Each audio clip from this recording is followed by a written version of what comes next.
स्वागत है आपका। पिछली कक्षा में हम लोगों ने ऑनलाइन क्लास में रस के विषय में पढ़ा था।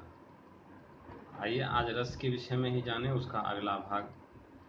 तो यदि आप मेरे इस YouTube चैनल को सब्सक्राइब नहीं किए हैं तो प्लीज़ सबसे पहले इसे सब्सक्राइब करें, लाइक करें, शेयर करना नहीं भूलें, ताकि मैं जब भी कोई वीडियो अपलोड करूं तो आप तक पहुंच जाए।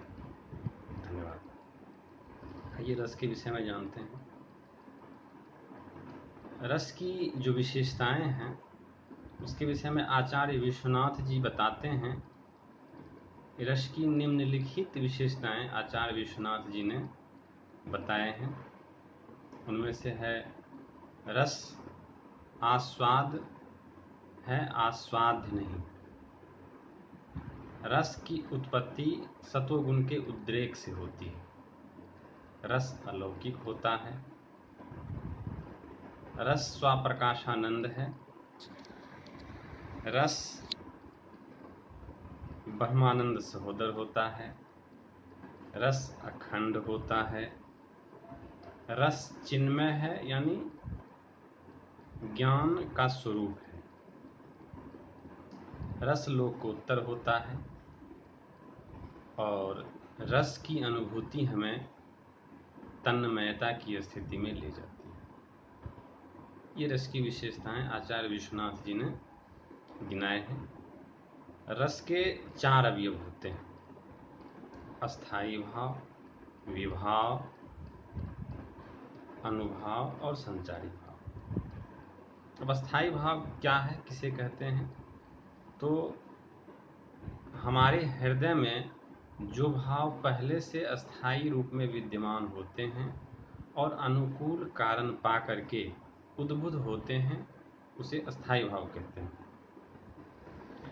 अस्थाई भाव की संख्या 9 मानी गई है। जितनी अस्थाई भाव है उतने ही रस हैं। रस भी 9 हैं। तो रस और अस्थाई भाव, आइए उसको जानते हैं। रस 9 है, अस्थाई भाव भी 9 है। जैसे श्रृंगार रस है तो श्रृंगार का हो जाता है रति, वीर का उत्साह, क्रोध का रौद्र, अद्भुत का विस्मय, शांत का निर्वेद, हास्य का हास, भयानक का भय, करुण का शोक और विभत्स का जुगुप्सा। तो ये 9 रस हैं और उसके अस्थाई भाव हैं। 9 रस की गणना हुई है। इसके अलावे भी कहीं कहीं 2 रस की चर्चा होती है। वो रस हैं वात्सल्य रस, संतान विषयक रति हो जाता है, और दूसरा है भक्ति रस, जो भगवत विषय से संबंधित है।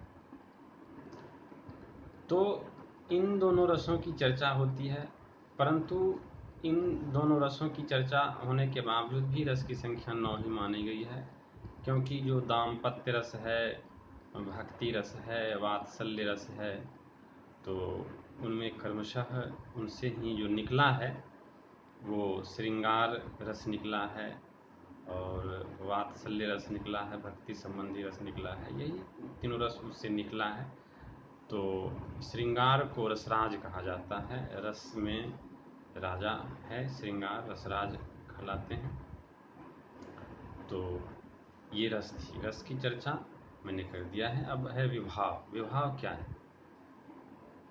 विभाव किसे कहते हैं?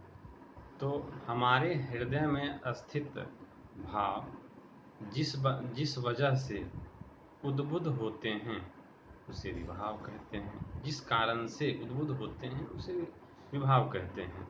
विभाव 2 प्रकार के होते हैं: उद्दीपन विभाव और आलंबन विभाव।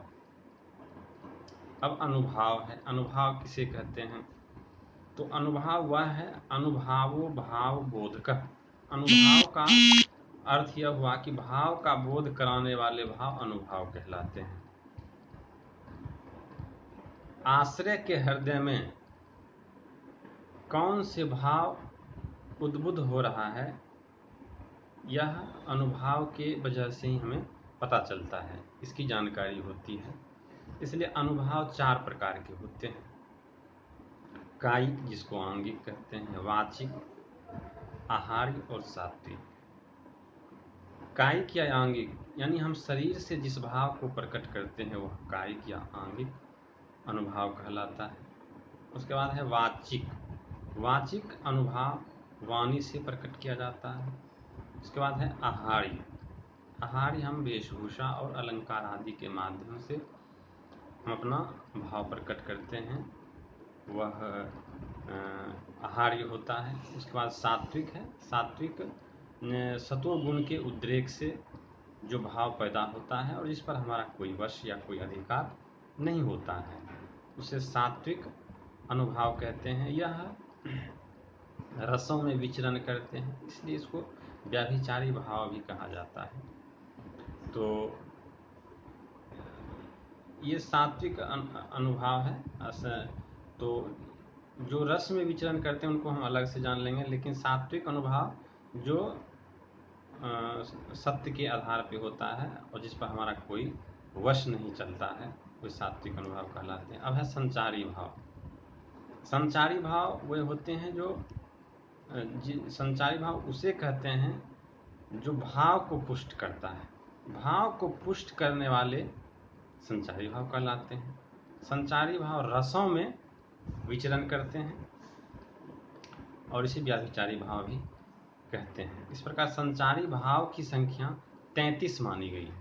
संचारी भाव 33 होते हैं। तो आज हम लोगों ने रस के विषय में जाना और उसके अवयव के विषय में जाना। अब अगले क्लास में हम लोग अगले चैप्टर को पढ़ेंगे, जानेंगे। बहुत बहुत धन्यवाद।